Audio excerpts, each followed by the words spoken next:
புதிய கற்காலம் வருது. புதிய கற்காலம் மெகாலித்திக் பீரியட் அப்படின்னு சொல்றாங்க. இரும்பு. அதுக்கடுத்து வந்து இன்வேரியபிளி மனிதன் ஒரு இடத்துல நிலையா தங்கி விவசாயம் பண்றான். அந்த விவசாயம் வந்து தவிர்க்க முடியாத, அதை பத்தி பேசல, தவிர்க்க முடியாத காரணங்கள்னால அது வந்து தனி உடைமையும் பின்னாடி சாதியத்தை அடிப்படையாக கொண்ட நிலப்பிரபுத்துவத்தை நோக்கி வந்து போகுது.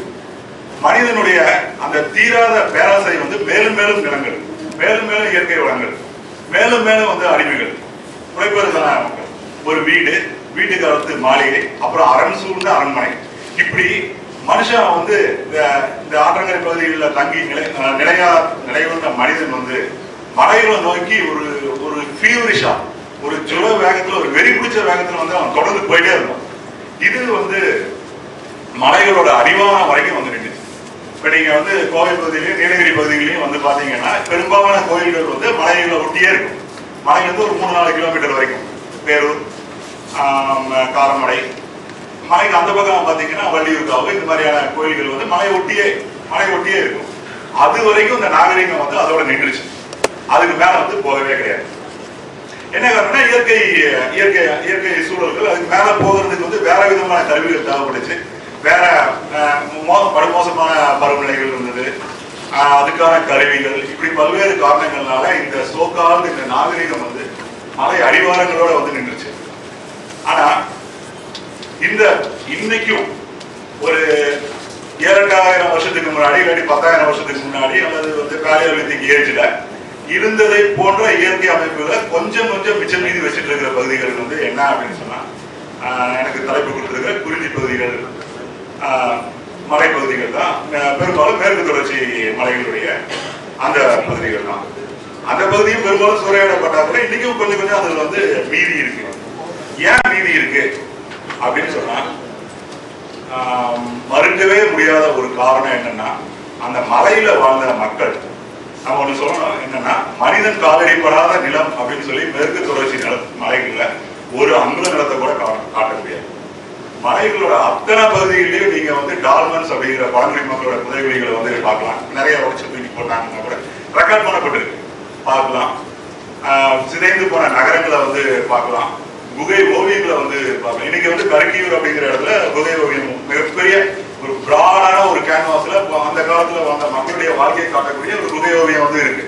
அங்க போகணும் அப்படின்னு சொன்னா காட்டுக்குள்ள 4 கிலோமீட்டர், மிக அடர்ந்த காடு, சூரிய ஒளி கூட வராத காட்டுக்குள்ள 4 கிலோமீட்டர் தூரம், 4 மணி நேரம், 4 கிலோமீட்டர் தப்பா சொல்றேன், 4 மணி நேரம் வந்து மலைகளில் வந்து நம்ம நடந்து போக வேண்டியது.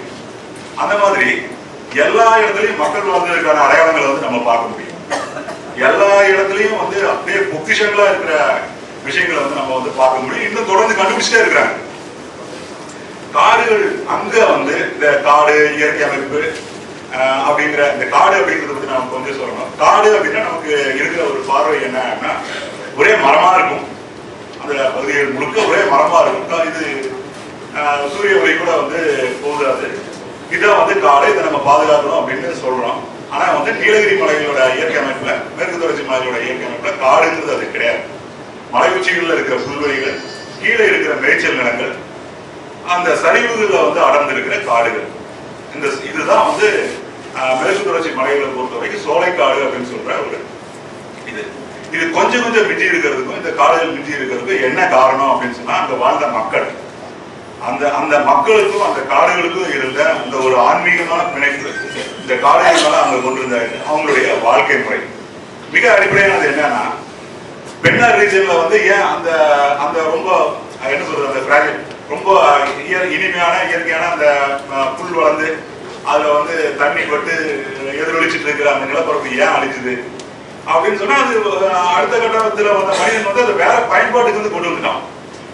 தனக்காக யூஸ் பண்ண தொடங்கிட்டான். அந்த இடத்த அவன் ஒரு அங்குல நிலத்தை கூட வந்து விட்டு வைக்கல, கொஞ்சம் விட்டு வச்சானா வேற யூஸுக்காக வந்து அதை விட்டு வச்சான். இந்த மாதிரியான மனிதன் அல்ல மலையில வாழ்ந்த மனிதன் அப்படிங்கறத வந்து நம்ம புரிஞ்சுக்கணும் அப்படின்னு வந்து நான் உங்ககிட்ட நான் வந்து கேட்டுக்கிறேன். அந்த மனிதர்கள் வந்து வேறு விதமானவர்கள், மலைகள்ல வாழ்ந்தவங்க. ஒரு நாளும் வந்து அந்த பிளைன்ஸ்ல இருந்த இந்த பேராசை, இந்த வெறி எல்லாத்தையும் கட்டியாண்டு அடக்கி ஆளணும் அப்படிங்கிறது வந்து அவங்க இல்லாதவங்க சுத்தமா. நம்ம பார்த்துருக்கோம், இங்க பார்த்துருக்கோம். எல்லாம் கோர்ட்டு போய் பாருங்க, ஹைகோர்ட்டு, பழைய பில்டிங்ல இருந்து எல்லா இடத்துலயும் பாத்தீங்கன்னா தேக்கு, ஈட்டி, பெரிய பணக்காரங்க வந்து அப்படியே சந்தனத்துல கூட கட்டுறாங்க. நான் பார்த்தது இல்லை, யாரும் பார்த்துருக்கலாம். அந்த மாதிரி கட்டுறாங்க. ஆனா மலைகள்ல வாழ்ந்த பழங்குடி மக்கள் வந்து மூங்கிலையும் நாணலையும் தவிர வேற எதுலையுமே அவங்க வந்து வீடு கட்ட மாட்டாங்க. பக்கத்துல ஈட்டி மரம் இருக்கு. கூடலூர்ல எல்லாம் பாத்தீங்கன்னா இது சொல்றாதான் தெரியுது. ஈட்டி மரம் இருக்கு, தேக்கு இருக்கு. எடுத்து ஒரு நாள் கட்டினதா கேள்விப்பட்டதே கிடையாது. நம்ம ஒரு வீடு கட்டிக்கலாம், ஒரு கட்டல் செஞ்சுக்கலாம், ஒரு மரத்தை வளர்த்துனதா கிடையவே கிடையாது. அவங்க வந்து ஏன் மூங்கில பயன்படுத்துறாங்க அப்படின்னு சொன்னா மூங்கில் திருப்பி வளரும். அதுக்காக நானும் ஏன் பயன்படுத்துறாங்கன்னா திருப்பி வளரும். சீமாருக்கு வந்து ஒரு புல்லை வந்து அவங்க யூஸ் பண்ணுவாங்க. அந்த புல்லு என்ன அப்படின்னா எந்த விலங்குமே சாப்பிடாதான். அதுக்கு பேரே வந்து சீமாத்து புல் அப்படின்னு சொல்லி சொல்லுவாங்க. இப்போ அந்த சீமாத்து புல்லு ஒரு சின்ன இது இருக்கு. அந்த சீமாத்து புல்லை வந்து ஜனங்க வந்து எடுத்து கூரைக்கு பயன்படுத்துவாங்க. மீதி இருக்கிற புல்லை வந்து கீழே கொண்டு வந்து சீமாருக்கு வந்து வைப்பாங்க. இப்ப நம்ம வனத்துறை வந்து அப்படியே கண்ணை கட்டிட்டு இருக்குல்ல, காட்டை காப்பாத்திட்டு இருக்கணும், ஒரு இதா கூட ஒழிச்சிடக்கூடாது அப்படின்னு சொல்லி அந்த சீமாத்துக்குள்ள வந்து மக்கள் எடுக்கிறத வந்து தடை பண்ணிடுச்சு. தடை பண்ணோன்னா மக்கள் வந்து சீமாத்துக்குள்ள அறுக்க முடியல, ஒண்ணும் பண்ண முடியல. சரி, நம்ம நினைச்ச காடு இனி வந்து சீமாத்துக்குள்ள கூட தடுத்துட்டாங்க. மரம் வெட்டுறது எல்லாத்தையும் தடுத்தது, வேட்டை கிட்ட எல்லாம் தடுத்த மாதிரி சீமாத்துக்குள்ள கூட தடுத்தாங்க. நீ காடு பயங்கரமா இருக்கும் அப்படின்னு ஒரு 80-90 இடத்துல சத்தியமங்கலம் ஃபாரஸ்ட்ல வந்து ஃபாரஸ்ட் ஃபயர்ஸ். என்ன காரணம் அப்படின்னு சொன்னா அந்த புல்லு இருந்தா சீக்கிரமா தீ பரவும். அதனால பழங்குடி மக்கள் வந்து அந்த புல்லை அறுக்க முடியல, ஏதாவது காரணத்தினால அதை வந்து யூஸ் பண்ண முடியலன்னா தாங்களே தீ வைப்பாங்க. இப்ப அந்த புல்லை வெட்டுறதை தடுத்து அந்த புல்லை வந்து எந்த விலங்கும் சாப்பிடாது. ஆனா அது தானா வளர்ந்துதான் நிக்குது. அது ஏதாவது ஒண்ணு பண்ணணும். காட்டை காப்பாத்துறதுக்காக ஒரு எக்ஸ்ட்ரீம் நடவடிக்கை அதை தடை பண்ண உடனே என்னன்னா ஒவ்வொரு ஃபாரஸ்ட் ஃபயர்லயும் 80 ஏக்கர் 90 ஏக்கர் காடு வந்து அழியுது. இன்னைக்கு நடந்துட்டு இருக்கு. ஒரு மிகப்பெரிய போராட்டம் சத்தியமங்கலத்துல வந்து நடந்துட்டு இருக்கு. எங்களை வந்து அதை வெட்டறதுக்கு அனுமதிங்கன்னு சொல்றாங்க. என்னென்னமோ நியாயங்கள் எல்லாம் சொல்றாங்க. ஆனா அதை வந்து பின்னாடி நம்ம வந்து ஏன் வனத்துறை அதை தடுக்குது அப்படிங்கிறத நம்ம வந்து பார்க்கலாம். டைம் அனுமதிச்சா அதை வந்து பேசலாம். இப்போ இந்த மாதிரி அது அந்த பேலன்சிங் ஆக்டுங்கிறது தான் பழங்குடி மக்களுடைய.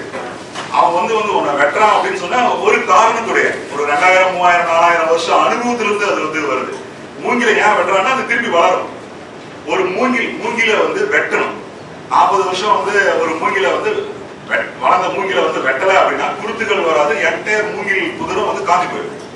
இன்னைக்கு வந்து அதுதான் காரணமா சொல்றாங்க. யானைகள் வெளியே வர்றதுக்கு என்ன காரணம்னா பழங்குடி மக்கள் மூங்கில் வெட்டுறதை வந்து தடை பண்ணிடுச்சு வனத்துறை. அது அப்படியே போகுது அப்படின்னா யானை வந்து அடுத்த கட்டமா எங்க வரும்? அதை தேடிட்டு தான் வருது. கீழே வாழையும் கரும்பையும் சாப்பிட்டு பழகிடுச்சு அப்படின்னா ரொம்ப சந்தோஷமாயிருக்கு. இத்தனை நாள் யானை நம்ம இதை திருட்டு இருந்தோம், இவ்வளவு நல்ல சாப்பாடு. காலையில வந்து பெட்டி கடைக்காரங்க அந்த தடாகம் அந்த ஏரியாலெல்லாம் பெட்டி கடைக்காரங்க வந்து அந்த கதவை திறந்து வைக்கல அப்படின்னு சொன்னா யார் வந்து கடையை உடச்சிடும். உள்ள போட்டு அந்த வாழைத்தாரை எடுத்து போகும். அதே மாதிரி அந்த தாளவாடி வழியா போறவங்க டிரைவர்கள்லாம் லாரி டிரைவர்கள்லாம் போகும்போதே கரும்பு வாங்கிட்டு போவாங்க. வரும்போது வந்து ஃபர்ஸ்ட் ஃபாரஸ்ட் செக் போஸ்ட் இருக்கும். அங்க வந்து குடுக்கறத கொடுத்துட்டு அடுத்த இதுக்கு போனா யானை நிற்கும். அந்த யானைக்கு கொடுத்து அது வாங்கிட்டு அது போயிடும். அது மாதிரி வந்து எழுத போடாத புதுசா நிறைய விதிகள்லாம் வந்து இந்த மாதிரி கன்சர்வேஷனால வந்துட்டே இருக்கு, தொடர்ந்து வந்துட்டே இருக்கு. என்ன நான் சொல்ல வர விஷயம் என்னன்னா அந்த காடுகள் வந்து இன்னைக்கு வரைக்கும் வந்து பாதுகாக்கப்பட்டிருக்குது அப்படின்னு சொன்னா இன்னைக்கு கொஞ்சம் மீதி இருக்குது அப்படின்னு சொன்னா இந்த மக்களுடைய வாழ்க்கை முறை தான் அந்த காடுகளை வந்து இன்னைக்கு வரைக்கும் நமக்காக வந்து காப்பாற்றி வச்சிருக்கோம். இது எது வரைக்கும் நடக்குது? ஆனா கீழே இருந்த சமவெளிக்காரன் வந்து ஒரு நாள் பரவாயில்ல இந்த மக்கள் தான் காட்டை பாதுகாக்கிறாங்க அவங்க அப்படியே விட்டுலாம் இருக்கவே இல்லை. முடிஞ்ச வரைக்கும் முயற்சி பண்ணிட்டே இருந்தான். வயநாடு முழுக்க சமணம் வந்துச்சு. கொங்கு நாடு முழுக்க வந்து சைவமும் வைணவமும் தொடர்ந்து மலைகள் மேல போவதற்கான வேலைகள் செஞ்சுட்டே இருந்தாங்க. மிகப்பெரிய பெருவழிகள் வந்து இருந்தது, தந்தங்கள் இருந்துச்சு. அசீரியால பழைய அசீரியால ஒரு கோயில்ல வந்து கிடைச்ச தேக்கு வந்து மாபெரும் தேக்கம். அந்த மாதிரி வந்து ஒரு ட்ரேடு நடந்துட்டே தான் இருந்தது. அங்க கிடைக்கிற கற்கள்ல இருந்து யானை தந்தங்கள்ல இருந்து மிளகுல இருந்து ட்ரேடு நடந்துட்டே இருந்தது. ஆனா என்னன்னா நம்ம சமவெளி அரசுகளுக்கு வந்து ஒட்டு மொத்தமா வந்து அந்த நீலகிரி மேற்கு தொடர்ச்சி மலை காடுகளை வந்து அடிச்சு நொறுக்கி பிஸ்பீஸ் ஆகி எல்லாத்தையும் வந்து தங்கமா வந்து ஜோப்ல போட்டுக்கணும்னு ஆசை இருந்தா கூட அதுக்கான அந்த டெக்னாலஜிக்கல் டெவலப்மெண்ட் தேவை அந்த விஷயங்கள்ல வந்து குறைபாடு இருந்ததுனால அது வந்து நின்று இருந்தது. ஆனா அதை வந்து இவங்களே மாத்தி இருப்பாங்க. ஒரு குறிப்பிட்ட கட்டத்துல டெவலப்மெண்ட் வந்திருக்கு மாத்தி இருப்பாங்க. அதுக்குள்ள வெள்ளக்காரன் தான். பிரிட்டிஷர்ஸ் இங்க வந்த பின்னாடி தான் வந்து காடுகள் மேல மிகப்பெரிய கற்பனைக்கு எட்டாத மாபெரும் தாக்குதல் நடந்தது வந்து அந்த காலனி ஆதிக்க காலகட்டங்கள்ல தான். வெள்ளக்காரன் வந்து யாரு அப்படின்னு சொன்னா இண்டஸ்ட்ரியல் ரெவல்யூஷன்ல இருந்து வர்றதுக்கு முன்னாடியே தங்களுடைய நாடுகள்ல வந்து ஈவிரக்கம் இல்லாம காடுகளையும் காடுகள் பழங்குடி மக்களா இருந்தாலும் சரி, ஏழை மக்களா இருந்தாலும் சரி, அதை வந்து அழிச்சு நொறுக்கி வந்து நாசமாக்கினாங்க. இப்ப ஜெர்மனியில வந்து சொல்லுவாங்க மரத்திருட்டு சட்டங்கள் வந்து கொண்டு வந்தாங்க. அது வந்து என்ன அப்படின்னு சொன்னா கிராமத்துக்கு வந்து பொதுவா இருக்கும் காடுகள் வந்து கிராமங்களுக்கு வந்து பொதுவாக இருக்கும். மக்கள் அங்க போய் மர துண்டுகள் எல்லாம் எடுத்து வருவாங்க. அதை வந்து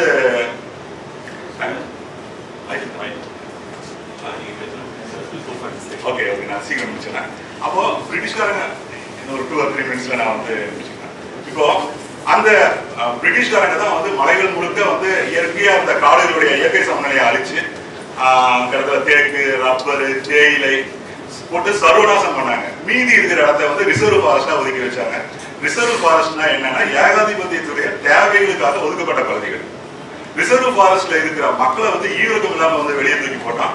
அந்த எவிக்ஷன் வந்து இன்னைக்கு வரையும் தொடர்ந்து நடந்துட்டே தான் இருக்கு, கண்டினியூ ஆயிட்டு இருக்கு. நீங்க வந்து மலைகளுக்குள்ள போய் பாத்தீங்க அப்படின்னு சொன்னா காலி செய்யப்பட்ட பாலஸ்தீன கிராமங்கள் மாதிரியான பகுதிகளை நீங்க வந்து பார்க்கலாம். நிறைய பாலஸ்தீன படங்கள்லாம் வந்து வெளியேற்றப்பட்ட பாலஸ்தீன மக்கள் வாழ்ந்த கிராமங்கள் வந்து இன்னும் இருக்கும். அந்த மாதிரியான பழங்குடி மக்கள் விரட்டப்பட்ட பகுதிகள். அவங்க பழங்குடி மக்கள் மட்டும் இல்லை, கீழே இருந்த மக்கள் எல்லாருமே அவங்க வணங்கின கோயில்கள், அவங்க இருந்து குடியிருந்த இடம், அம்மி, இப்படி எல்லாத்தையும் வந்து மலை வந்து பார்க்கலாம். ஃபாரஸ்ட் ஆக்ட் படி அவங்க வந்து வெளியேற்றுறாங்க. ஏன்னா அது முழுக்க ஏகாதிபத்திய நலன்களுக்காக அந்த ஃபாரஸ்ட் வந்து ரிசர்வ் செய்யப்பட்டது. வெளியேற்றப்பட்ட மக்களுக்கு வந்து எந்த விதமான நஷ்டஈடும் வந்து கொடுக்கப்படல. இன்னைக்கு வரைக்கும் அவங்க வந்து செங்கல் சூழலையும் வதைப்பட்டு இருக்காங்க. ஆனா வெளியேற்றின அரசாங்கம் என்ன பண்ணுச்சு அப்படின்னு சொன்னா காடுகள்ல ரோடு போட்டு தன்னா மரங்களை வெட்டி கொண்டு போச்சு. அந்த ரோடுகளுக்கு பேர் வந்து கூப் ரோடுன்னு சொல்லுவாங்க. மலைகள்ல எல்லா இடங்கள்லயும் வந்து கூப் ரோடு இருந்துச்சு. இப்படி வந்து இந்த பிரிட்டிஷ் அரசு வந்து காடுகளை பயங்கரமா வந்து காப்பாத்துச்சு. அந்த லெகசியை வந்து அப்படியே நம்மளுடைய அரசும் கண்டினியூ பண்ணுச்சு. அதே ரிசர்வ் ஃபாரஸ்ட் சொல்ல போனா சுதந்திரத்துக்கு பின்னாடி மிகப்பெரிய அளவுக்கு ரிசர்வ் ஃபாரஸ்ட் வந்து எக்ஸ்டெண்ட் பண்ணப்பட்டது. காட்டுக்கு சம்பந்தமே இல்லாத பல பஞ்சாயத்துகள் வந்து காடுகளுக்குள்ள கொண்டு வந்தாங்க. எக்கச்சக்கமான மக்கள் வந்து உள்நாட்டு அகதிகளா வந்து மாற்றப்பட்டாங்க. ரிசர்வ் ஃபாரஸ்டா மாறிடுச்சுன்னா ஃபாரஸ்ட்காரங்க அங்க போய் குடியிருக்கணும். தங்களோட வாழ்க்கையை வந்து இழந்தாங்க, தங்களுடைய விவசாயத்தை வந்து இழந்தாங்க, கல்வியை இழந்தாங்க, தங்களுடைய காடு சார்ந்த அறிவை வந்து இழந்தாங்க. அவங்க இழந்தது மூலமா இன்னைக்கு இருக்கிற நம்மளுடைய சமூகமும் எக்கச்சக்கமான பொக்கிஷமா இருக்கிற ஆந்த்ரோபாலஜி அறிஞர்களுக்கு தேவைப்படுற எத்தனையோ விஷயங்களை வந்து இழந்தது. அப்புறம் இன்னைக்கு காடுகள் மேல மிச்ச மீதி இன்னும் கொஞ்சம் இருக்கு. அது மேல நடத்தப்பட்டிருக்கிற கடைசி தாக்குதல் தான் இந்த புலிகள் காப்பகம். புலிகள் காப்பகம் வந்து ஓப்பனா வரும். என்னன்னா போர் ஜோன், பஃபர் ஜோன் 2 பிரிச்சிருக்கிறாங்க. போர் ஜோன்ல மக்கள் வாழவே கூடாது. பஃபர் ஜோன்ல இருக்கிற பஃபர் ஜோன் அப்படிங்கிறது வெளியே இருக்கிற பகுதி. பஃபர் ஜோன்ல இருக்கிற மக்கள் வந்து வனத்துறை சொல்ற பொருள் தான் வந்து இதைத்தான் விவசாயம் பண்ணணும். நீங்க வந்து ஒரு எக்ஸ்ட்ரா கரண்ட் கனெக்ஷன் வேணும்னாலும் வனத்துறைகிட்டையும் பர்மிஷன் வாங்கி பல்வேறு கட்டுப்பாடுகளுக்குள்ளதான் வந்து இது வந்திருக்கு. இது வந்து ஒரு இறுதி தாக்குதல். ஒவ்வொரு பஃபர் ஜோன்லயும் 2-3 லட்சம் மக்கள் வந்து வாழ்ந்துட்டு இருக்காங்க. ஆனா இந்தியாவுடைய மொத்த நிலப்பரப்புல 5% புலிகள் காப்பகமா மாத்த போறாங்க. மொத்த புலியோட எண்ணிக்கை என்னன்னா 1500. இது வந்து நடக்குது. ஆனா புலியை காப்பதற்கு இதுக்கு எந்த சம்பந்தமும் இல்லை அப்படிங்கிறது வந்து ஆயிரக்கணக்கான உதாரணம். ப்ராஜெக்ட் டைகர் வந்து 71 தொடங்குது. 71 தொடங்கும் போது 1600-700 புலி இருந்துச்சாமா, பல கோடி ரூபாய் என்னமோ இது இந்திரா காந்தி அச்சா எல்லாமே 20 வருஷம் கழிச்சு பயங்கர திறன் வாய்ந்த ஃபாரஸ்ட் டிபார்ட்மெண்ட் புலியோட எண்ணிக்கை 1500 குறைஞ்சிச்சு. புலிகள் காப்பகத்துல இதுதான் நடக்க போகுது. அரசாங்கத்துக்கு என்ன வேணும்னா அங்க வந்து மினரல்ஸ் இருக்கு வேணும், எக்கோ டூரிசம் இருக்குது வேணும், வர்றவனுக்கு வந்து டான்ஸ் ஆடி காட்டுறதுக்கும் வாழைப்பழம் வீசறதுக்கும் ஒரு சில ட்ரைப்ஸ் அங்க இருந்தா போதும், இவனுக்கு அடிமை வேலை செய்யணும் ட்ரைப்ஸ் இருந்தா போதும். மற்றபடி காடு வந்து கிளியரா மனிதர்கள் இல்லாம தன்னோட கையில இருந்துச்சுன்னா தேவைக்கு தகுந்த மாதிரி பயன்படுத்த முடியும். எக்கோ டூரிசம் அப்படின்னு சொன்னா ஃபாரின்ல இருந்து வர்ற புலச்சலவை செய்யப்பட்ட மக்கள், காடுனா காடு அந்த மனுஷன் இருக்கக்கூடாது அப்படிங்கிற விஞ்ஞானத்துக்கும் இயற்கைக்கும் மாறான கருத்துடைய மக்கள். இந்த மாதிரி பல்வேறு காரணங்கள்னால வந்து பழங்குடி மக்களுடைய வாழ்க்கை வந்து தொடர்ந்து கறிக்கப்பட்டிருக்கு. இது வந்து இதுக்கும் வனங்களை பாதுகாக்கிறதுக்கும் எந்த விதமான சம்பந்தமும் கிடையாது. உண்மையிலே வனங்களை தொடர்ந்து ஏகாதிபத்தியத்துக்கு தகுந்த மிக இன்னும் கூர்மையா பயன்படுத்திருக்கலாம். நான் உங்களுக்கு வந்து பிசிக்கா இருப்பேன். நான் இதோட வந்து நிறுத்திக்கிறேன். என்ன நிறைய டைம்ல வந்து நான் எடுத்துட்டேங்க.